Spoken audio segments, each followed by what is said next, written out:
প্রশাসন জবাব দেন।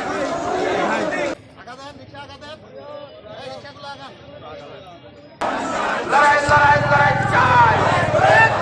এই অ্যাকশন অ্যাকশন। এই বিএনপি আহত চলে। প্রশাসন জবাব দেন। আলী ভাইয়ের ধানের শীষের কান্ডারি অ্যাডভোকেট শামসুর রহমান শিমুল বিশ্বাস আপনাদের মাঝে উপস্থিত হয়েছেন। এবার আপনাদের মাঝে বক্তব্য রাখবেন দেশনেত্রী বেগম খালেদা জিয়ার বিশেষ সহকারী প্রখ্যাত শ্রমিক নেতা, পাবনার শোষিত বঞ্চিত মানুষের মেহনতি নেতা অ্যাডভোকেট শামসুর রহমান শিমুল বিশ্বাস আপনাদের সামনে বক্তব্য রাখবেন। প্রিয় বন্ধুরা আমার,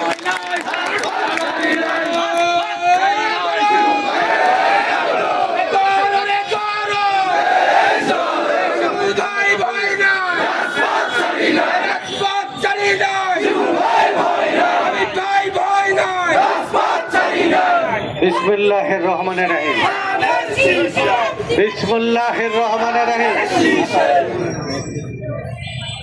আজকের প্রতিবাদ এই বিক্ষোভ মিছিল তাৎক্ষণিকভাবে গতকালকে রাতে কেন্দ্রীয় সিদ্ধান্ত মোতাবেক আমাদের সিনিয়র যুগ্ম আহ্বায়ক আব্দুল সামাদ খান মন্টু, নূর মোহাম্মদ মাসুম বগা, আনিসুল হক বাবু, মোকাব্বির হোসেন সঞ্জু তাৎক্ষণিকভাবে যুবদল, ছাত্রদল, স্বেচ্ছাসেবক দলের এবং বিএনপির থানা পৌরর যে সমস্ত নেতৃবৃন্দরা রয়েছেন, এখানে আজকের এই অনুষ্ঠানের সভাপতিত্ব করছেন 90-এর ছাত্র আন্দোলনের অন্যতম নেতা, ঈশ্বরদী আটঘরিয়া 4 আসনের মাননীয় সংসদ সদস্য, চেয়ারপারসনের উপদেষ্টা জননেতা হাবিবুর রহমান হাবিব, আব্দুল সামাদ খান মন্টু এবং অন্যান্য নেতৃবৃন্দ, আসসালামু আলাইকুম।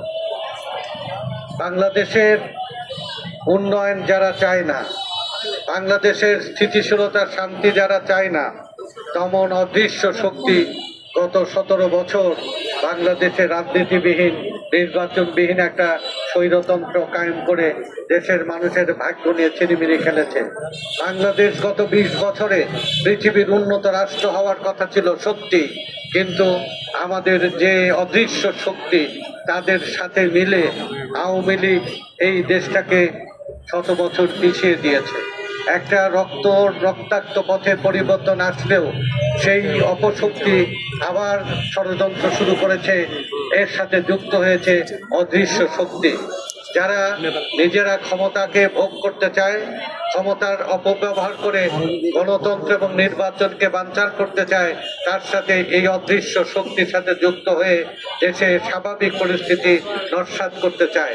তারাই বিভিন্ন বিশ্ববিদ্যালয়ে শিক্ষকদের উপরে হামলা শুরু করেছে, বিভিন্ন জায়গায় খুন জখম করেছে।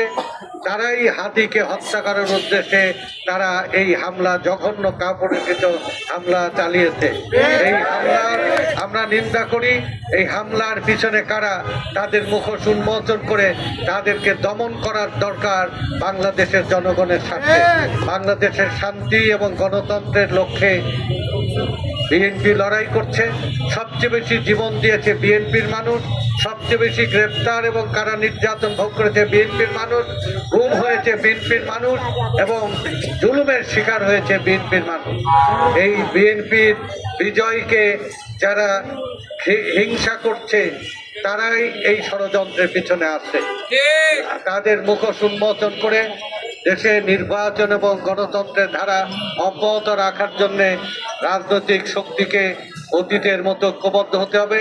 আর যারা সরকারের দায়িত্ব রয়েছেন তাদেরকেও কঠোর হাতে এই দুষ্কৃতিকারীদের খুঁজে বের করে দমন করতে হবে। যারা বিভিন্নভাবে এই হত্যাকাণ্ডের মাধ্যমে, গুপ্ত হত্যার মাধ্যমে, গুপ্ত হামলার মাধ্যমে, শিক্ষা প্রতিষ্ঠানে অরাজকতা সৃষ্টির মাধ্যমে যারা ব্যক্তিগত স্বার্থ চরিতার্থ করতে চায়, তাদেরকে সাংগঠনিকভাবে প্রতিরোধ করার জন্য আমাদের সকল গণতান্ত্রিক শক্তিকে আমরা ঐক্যবদ্ধ করে এই প্রতিরোধের ব্যূহ করে তুলব। ইনশাআল্লাহ বাংলাদেশে নির্বাচন হবে, বাংলাদেশে গণতান্ত্রিক সরকার গঠিত হবে, বাংলাদেশে তারেক রহমানের নেতৃত্বে সোনালী বাংলাদেশ গঠিত হবে, মানুষের স্বপ্ন পূরণ হবে।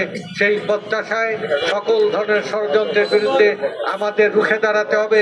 তারেক রহমান বাংলাদেশে 25 তারিখে পদার্পণ করবেন। তার আগে যারা দৃশ্য এবং অদৃশ্যমান শক্তি যে চক্রান্ত করছে, তাদের চক্রান্ত জনগণকে সাথে নিয়ে সকল রাজনৈতিক দলকে ঐক্যবদ্ধ করে বিএনপি নেতৃত্বে এই সমস্ত ষড়যন্ত্রকে বানচাল করে দেশে একটা নির্বাচিত জনগণের সরকার প্রতিষ্ঠার জন্য আমাদের কাজ করতে হবে। এই আজকে 64টা জেলায় একই সাথে প্রতিবাদ করার শক্তি জাতীয়তাবাদী দলেরই রয়েছে। এক রাতের গভীর রাতের কর্মসূচি এই পালন করার সামর্থ্য বিএনপিরই রয়েছে। আগামী দিন বিএনপি নেতৃত্বে দেশ পরিচালিত হলে সঠিক পথে বাংলাদেশ থাকবে এবং বিএনপিকে ঐক্যবদ্ধ করা, সুসংগঠিত করা আমাদের সবার কর্তব্য।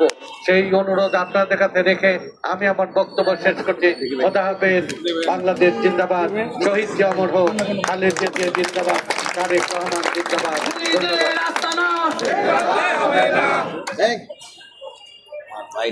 এবারে আমি নেতৃবৃন্দের কথা 2-4 জন যুবদল, ছাত্রদল, স্বেচ্ছাসেবক দল, বিএনপির যারা নেতৃবৃন্দ রয়েছেন, আমাদের মন্টু খান, আনিসুল্লাহ বাবু, নূর মোহাম্মদ মাসুম বাগা, মোসাফির হোসেন সঞ্জু, দুলাল ভাই, আবার আমাদের তুহিন, সদ্য কারামুক্ত তুহিন আছে, যুব দলের সভাপতি সেক্রেটারি আছে, স্বেচ্ছাসেবক দলের সভাপতি সেক্রেটারি আছে, মুরাদ ভাই এবং নেতা বক্তব্য শোনো। আমাদের হাদিকে কাপুরুষের মতো গুলি করেছে হত্যার উদ্দেশ্য নিয়ে। আমরা সেই হত্যার তীব্র নিন্দা জ্ঞাপন করছি এবং দোষীদের যেখানে থাক না কেন সেখান থেকে গ্রেপ্তার করে আইনের আওতায় নিয়ে আসার জন্য জোর দাবি জানাচ্ছে। সাথে সাথে হাদির উপরে গুলি বর্ষণের পরে হাসপাতালে দেখতে গেছেন আমাদের দলের স্থায়ী কমিটির সদস্য, সাবেক মন্ত্রী, সাবেক মন্ত্রী আব্বাস ভাই। তার সাথে যারা অসৎ আচরণ করেছেন তাদের বিরুদ্ধেও খুঁজে বের করে ব্যবস্থা নেওয়ার জন্য আহ্বান যাচ্ছে। কারণ আমার মনে হয় যে এটা ধ্রুব সত্য, আব্বাস ভাইয়ের মতো একজন প্রার্থী বিএনপি স্থায়ী কমিটির সদস্য, সে হাদির মতো ছেলেকে তার প্রতিপক্ষ ভেবে গুলি করবেন, গুলি করাবেন, এটা প্রশ্নই ওঠে না। তাহলে এই আসনে যারা পরবর্তী সময় এমপি হতে চায়, তারা মনোনয়ন নিতে চায়, আমার মনে হয় এটা তাদেরই একটা কারসাজি এবং আব্বাস ভাইয়ের উপরে আক্রমণাত্মক এই সমস্ত আচরণ প্রমাণ করে দেয় আসল ঘটনা তারা লুকাতে চায়। যেমন তারা চট্টগ্রামে এরশাদুল্লাহ মিছিলে আমাদের বিএনপির প্রার্থী সেখানে গুলিবর্ষণ করে বিএনপির উপরে চাপানোর চেষ্টা করা হয়েছিল। পরবর্তী সময় দেখলাম আসামি ধরা পড়ল সে শিবিরে। আমি মনে করি এই সত্যিই হাদিকে হত্যা করার জন্য গুলিবর্ষণ করেছে, ওদের আইনের আওতায় নিয়ে আসতে হবে। আমি বক্তব্য বাড়াবো না, শুধু এইটুকুই বলতে চাই, এখানে শিমুল ভাই আছেন, তো আপনার 5 সংসদ সদস্য পরবর্তী আমাদের অহংকার, আমাদের গর্বের সন্তান, আগামী নির্বাচনে যিনি প্রার্থী। আমরা প্রতিবাদ করব, বিক্ষোভ করব, মিছিল করব, সমাবেশ করব, পাশাপাশি আমরা ধানের শীষকে জয়লাভ করার জন্য দিন রাত পরিশ্রম করবো ইনশাআল্লাহ। আমাদের নেত্রী দেশনেত্রী বেগম খালেদার জন্য দোয়া করবো, ওই জন্য অচিরে সুস্থ আমাদের মাঝে ফিরে আসতে পারেন। আর আপনাদের জন্য সুসংবাদ, বলেন তো কি সুসংবাদ?